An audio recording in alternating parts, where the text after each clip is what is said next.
I like that one. All right, let's move on. The domain, no, Merm, help me pronounce that properly after I'm done.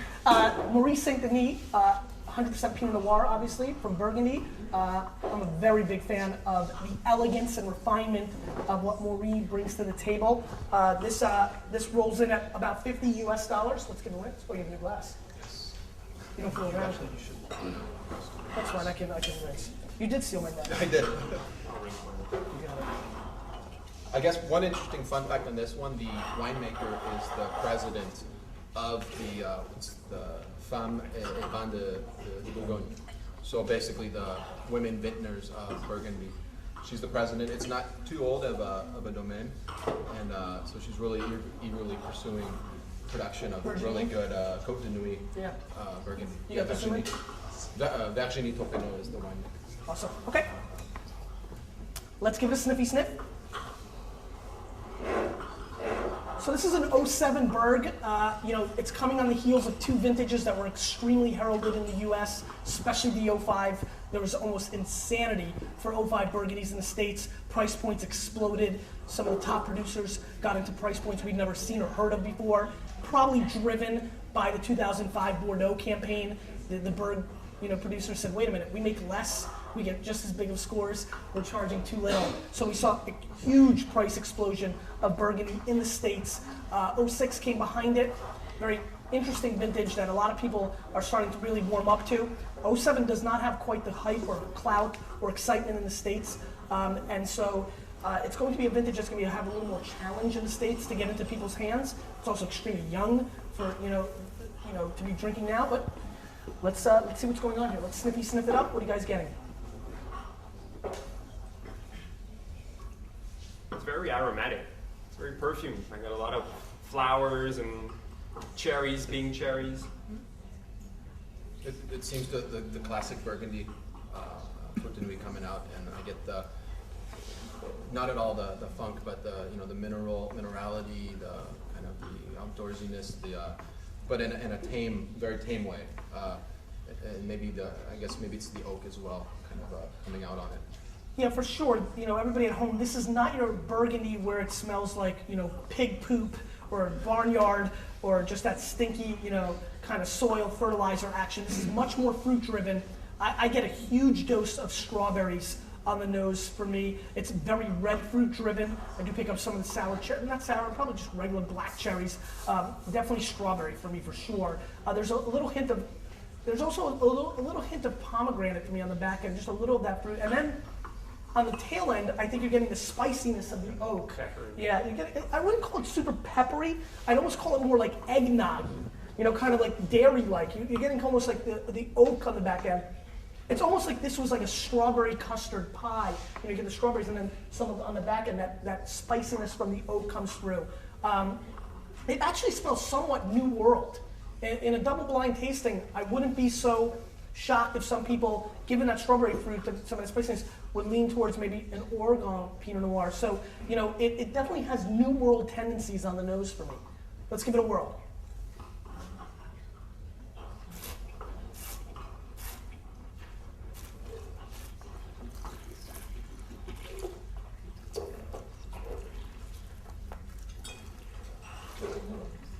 So again, this wine rolls in about a 50 US bones place.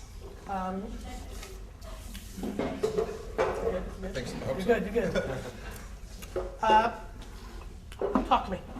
Actually, you know what? Let's talk to the crowd first. Sorry. How many people love this wine? Raise your hand. Okay.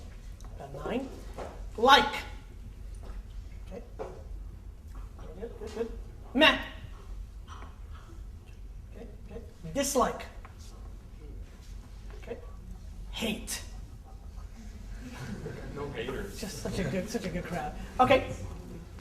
What strikes me most about this wine is the texture. I think it has a nice, you can feel the grain, like the texture of the tannins is really precise. This is something I like. I don't think it's super complex. It's a village appellation, so I'm not going to be too harsh on them. But Phil, this is 50 bones. This isn't 7. Yeah. It's not $7. Or €7 or I mean, to just say it's a village wine, but it's carrying a serious price tag. Kenny? I don't find it. I find it a very enjoyable wine, but far from too complex. It has good acidity, good red fruit, cherries, whatnot, and I think the spiciness comes out again a little bit on the, but maybe more subdued, but a little bit on the palate as well. I'm not getting a whole lot out of it, but some good red fruit play. So I think these two very nice young gentlemen are flirting with you guys out there, and so I'm gonna not flirt, because that's not what I do, and I have a sense of responsibility. It's just what I have to do. I think this wine is really bad. I don't like it at all, actually. I feel terrible. She's the president, and I guarantee she's probably the greatest human being on earth.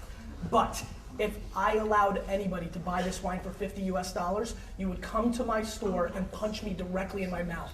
This wine is grossly overpriced for the amount of complexity it brings to the table. I can think of 10,000 Pinot Noir-based wines that I've had that taste better than this for half the price. As a matter of fact, I would even debate that there's a lot of Beaujolais Gamay-based Grand Cru wines that have far more complexity for half the price. I think this wine is really quite hollow. Its mid-palate was non-existent. It was like, we tasted a little something, then we went to sleep, and then we tasted some more stuff, kind of like what I did today. I wasn't feeling well, so I slept in a hotel room. It's kind of like my day today. I did something in the morning, I slept in the middle, and now here I am. I'm massively disappointed with this wine. I think it's a very, very soft effort, and I would score this wine 79 points, which is not so good. Just is what it is. Okay? Sorry.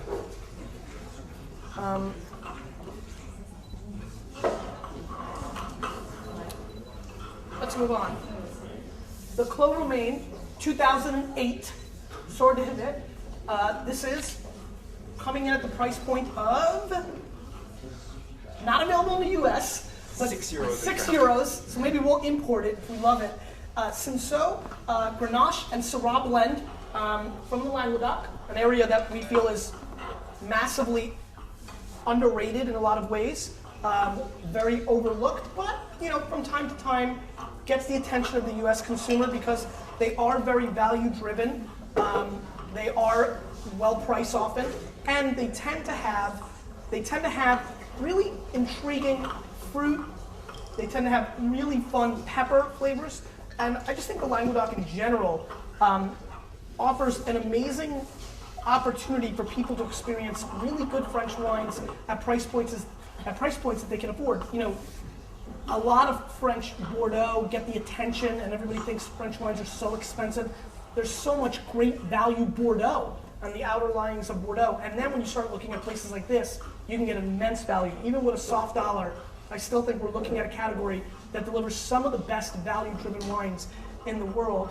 And so I'm excited to try this. Let's give a shout out to the winemaker. Yeah. So two very interesting things about this wine.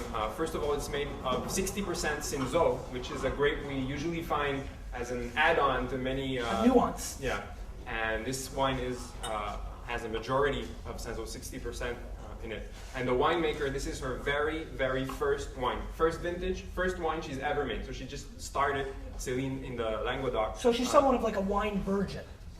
We could say that. So we're gonna. This is her first effort ever. So, Kenny, what do you have to say about that? I'm very intrigued to taste it. Me too. All right, let's give it a sniffy sniff.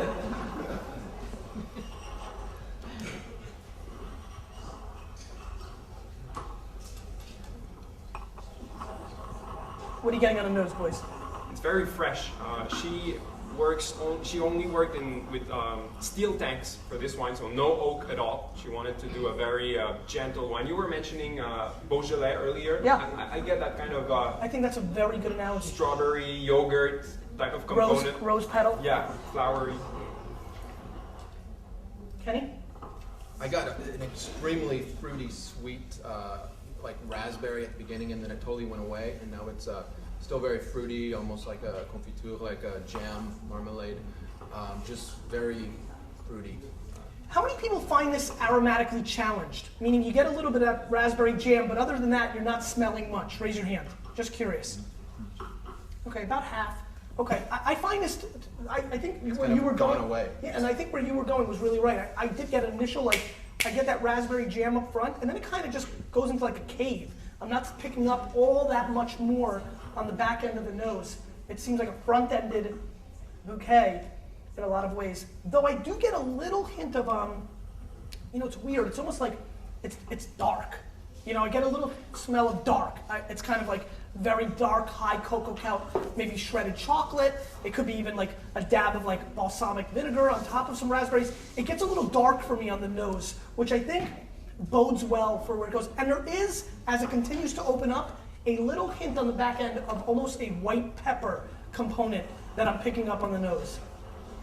Yeah, actually, it's coming through more and more as I swirl. All right, let's give it a whirl.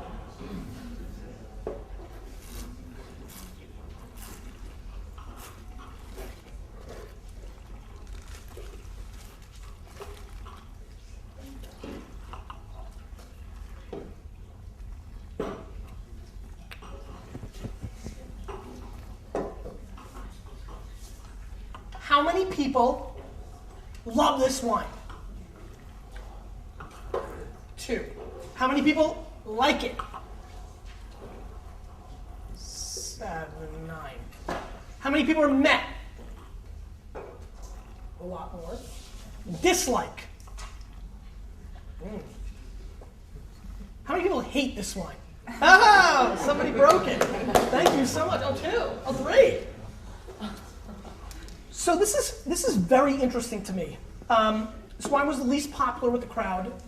I actually think, for all its simplicity, because boy oh boy is this a simple wine. You know, it's a good old fashioned, I'm a wine. You know, wearing a white t-shirt and jeans. So it's a very simple, don't worry, not you, Sarah. It's a very, very simple wine. It's got some red fruit, it's thin, it at some level but you know, to its credit, and I think we're the 2 people there, I kind of, you know, with the love hands, you know, it's pretty easy drinking. It's absolutely the kind of red wine that you can have by the pool, you know, hot days, you're not looking for something too complex. So it is an easy drinking wine, and I do feel for a lot of palates, there is some compelling arguments to why people would like this. I'll tell you right now, I'm not so sold that I don't like it more than the last wine. As a matter of fact, I like it better than the last wine. And it's a fifth of the price, 10, you know, of the price. So that I find that intriguing. I feel like the crowd was more willing to bash this wine by its price point than the last wine, and/or because I ripped the last wine's face off, they felt that they can go there as well. So I'm trying to figure out the psychology behind that because it's very interesting. But I will tell you that, you know, it is what it is. It's one of those things. I think it's a nice, simple drink. I think there's some people that would like it, but it's definitely not complex. Boys, help me here. I think it's a great daily wine. A lot of people here in France have the culture of drinking wine on a daily basis, even with lunch. And let me ask something real quick. I know you guys are pouring. Real quick. How many of you in here drink wine every day? Raise your hand. How about half the week? Raise your hand. How about weekends only? Okay. Half the week dominated, most of that just for everybody at home, which is probably, you know, the U.S. consumption has exploded. We used to be really weekend only, celebratory only. It's exploded a little bit, but go ahead. How many CKCs in the U.S. drink wine half of the days of the week? I think this is interesting because the crowd here is mainly composed of students, and at least over half. Probably less than this, I would say. Slightly, so I would say less. This is interesting. Yeah. So if it's Tuesday for lunch. You're running out of tape? How close are you? 10 minutes. You got 10 minutes? Okay, we'll see. Give me like a 2-minute warning. Mont, you could learn something from Sav here. Okay, so. So yeah, for a good everyday wine, €6, I think you could, I mean, we're not You could asking, get away with it. Yeah, you could get away with it. And And it's a first Ever. ever, so. Yep, understood. I agree completely with, I was very intrigued at the beginning, and then it completely went away. I definitely like the other one better, but I definitely see where you're going at the same time. Just kind of a different palate issue. The only note that I really got that no one mentioned, I really get kind of a store-bought and like chocolate, like cocoa kind of on the palate as well. I was kind of getting it on the nose, but kind of not too strong, but kind of artificial, like powdered chocolate type of thing. But I'm kind of so-so on this wine. Yeah. I would have a picnic with it. Yep. You know, in Paris for sure. Yeah. I'm going to score this wine 82 points. I think it's solid, good old fashioned, solid. You know, nothing too much to really think about one way or the other. You know, with the currency where it's at, it would probably come in a little bit higher than I'd be willing to buy it for in the States. This, to me, is a classic $8 wine on the shelf. And so all the processes and currency, this one won't make it at that price point in the States at that. So, it's okay. It's okay. All right, let's finish off with something that I'm very intrigued in trying. This comes from a tandem, right? And the female part, Anne Gros, is one of the real great producers of red Burgundy. Go ahead. Yeah, they're The actually. La Clos Minois. This is Grenache, Syrah, and Carignan blend. And it's not available in the US, but it's 23 euros. So if it was, it would be a $50 wine. I have a feeling we will see it in the US eventually. It's a brand new project of two producers in Burgundy that decided to make wine in the Languedoc Roussillon region. So it's very interesting to see how the Burgundy touch, if we will feel the Burgundy and the feminine touch of the producer on this one. Well, that's all I was going to say. That their venture was to really find a similar terroir in the Minervois. So that's what they're kind of pushing. This is their very first vintage, and they've claimed that it's kind of representative. Even they've gone as far as Rhone Romanée. So it'll be interesting to see, what we're getting out of this. That's a lot of things to say. When you think about Anne Gros, you think about, some of the finest Burgundies I've had in the last half decade have come from this lady. There's some serious wines. Now, talking about serious, if this wine does end up in the States at a $50 price range, that is a sticker shock for us to see a Minois at that price point. But at the same token, pedigree and brand, that's what we buy. We buy brand. So it'll be interesting to see how this wine delivers. Let's all give it a sniffy sniff. One thing we should mention is this is by far the darkest colored wine we've come across. It's almost purple paint in the glass. You okay? Yeah. You gave too big of a sniffy sniff? Yeah, it happens. So it has a Gary almost killed one of the producers of the wine. During That would have the been show. bad. That would have been bad. So I think that one thing that I noticed that I love is the gaminess, almost this venison meets leather, beef jerky kind of thing, black pepper, very, very gamey. I feel like the class and we just all went hunting and shot a couple of deer and threw some pepper on it. Somebody was eating some jerky and somebody had a leather bag. Just like that kind of stuff going on. Kenny?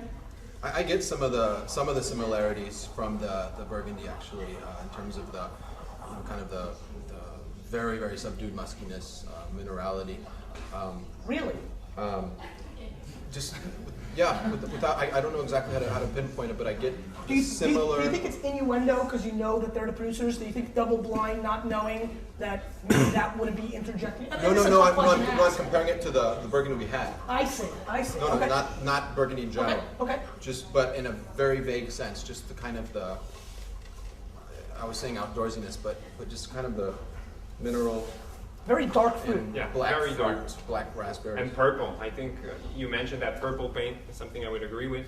Yet you can smell the finesse. I think the touch of Burgundian winemakers on this wine. We've had Minervois that was just much louder than this from the glass, and this you can feel like it's a Who smells finesse?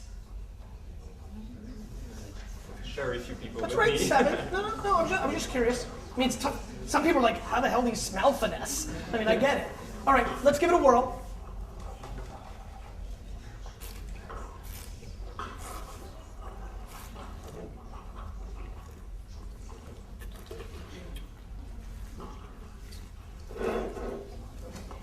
Now, this is a 2008. You want to talk about young wine. Jean-Paul Toureau and Gros. The first thing I noticed on this wine is that by far, in comparison to any wine that we've tasted so far, the alcohol comes through on the back end.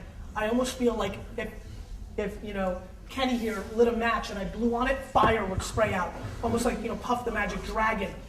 I almost feel like they slipped a little pint of vodka in here on the back end. That much heat is coming through on the back end for me on the palate. How many people are tasting the alcohol on the finish? The far majority. Some people drink enough alcohol that they're not fazed by it. So that's good. That's good. But it's a very, very, very big wine. How many people in this room love this wine? Raise your hand. A couple people loving the power. I'm intrigued that you like it. You love you love that light wine, and then you love this really powerful wine. So your palate just goes coast to coast. Yeah. That's awesome. How many people like it? Okay, clearly they got that little section got a different bottle over there. How many people are meh? Dislike. 3, okay. 4. Hate. There we go. All right. So, first things first. This wine actually, to me, acts a whole lot Chateauneuf de Pape-like, and so you're welcome. And so it has that kind of, the Grenache coming through. I get that kind of style. That's what hits me a little bit when I first taste it. It's an 08. It's extremely young. That heat and alcohol that I think is hurting a lot of people, making them dislike it, not like it as much, will over time, I think, based on what I'm tasting, go away. It's a powerful wine. I feel like the people who loved it, he raised his hand fast. He's like, power, baby. So if you're into the power, I think you're gonna like this wine because it definitely represents a bulldozer kind of style on the palate. I think it's pretty well made. I do find it, interestingly enough, given the massive pedigree, and I'd like to know who the actual day-to-day winemaker is on this. This is the kind of wine, if I was tasting it, I'd be like, I think the winemaker might have missed it a little bit. I think it could have been coddled a little bit more. And given the pedigree, I'm the last person to say that because I can't make anything. But I feel like the wine is a hair disjointed, and not just because it's young. Phil? I like this wine. I think, again, what I got on the nose, the finesse, I understand it's a very powerful wine. It's like someone from the country that lives in a rustic lifestyle, but like never washes their hands. There's like dirt in there. They got scratches. They're just tough, right? No? Not that much. Okay. But I know that style. Like, has I like a lot that. of culture and speaks well like an educated countryman. You know what I With mean? like the dirt in the nails and all that. Yeah. Dirt, I agree with that. But I've had wines from the region that were much more straightforward, and I enjoy the complexity and the different approach to the region. Do you find it a little New World? A little bit. With the oak, it's young. How many of you find this New World? It reminds you maybe even of some Australian wines you possibly have had in the past. Well, what was that? Don't diss the Aussies. But yeah, there was about 10 hands that went on that. Kenny? The main thing I had to add, because I liked the nose. I didn't love it, but I thought it was a nice nose, and I didn't really too much like the palate, so I kind of found it disjointed a little bit, just kind of separated the nose from the palate. So I'm not a big fan, but I'm not an enemy of it. It's okay.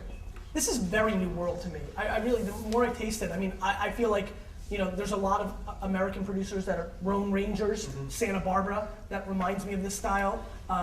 It does have a little bit of like old worldness, a little more minerality, but it's kind of like in between old world and new world. It's like old new world. It's like right here. It's good. I'm not as excited about it as I can be. I also think it's grossly young. It's like 08.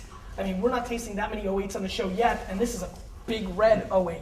So I think that's going against it. The red wine is blinking, which means we're getting super close, which means we're going to wrap it up. I'm going to score this wine an 87 plus. Boys, you both get to ask a question of the day. Fire away. Kenny, you got to make this fast. Yeah, one each. Phil, go. All right. I would like to ask the Vaniacs, who is your favorite lady of wine? It can be a producer, it can be a journalist, it can be someone you like to drink wine with. Great question. So who's your favorite lady of wine? Yep. I hope I don't get in trouble for this, but I'd like to ask, what is your sexiest wine experience? I'm really interested to see how the Maniacs take that. Oh, I like that.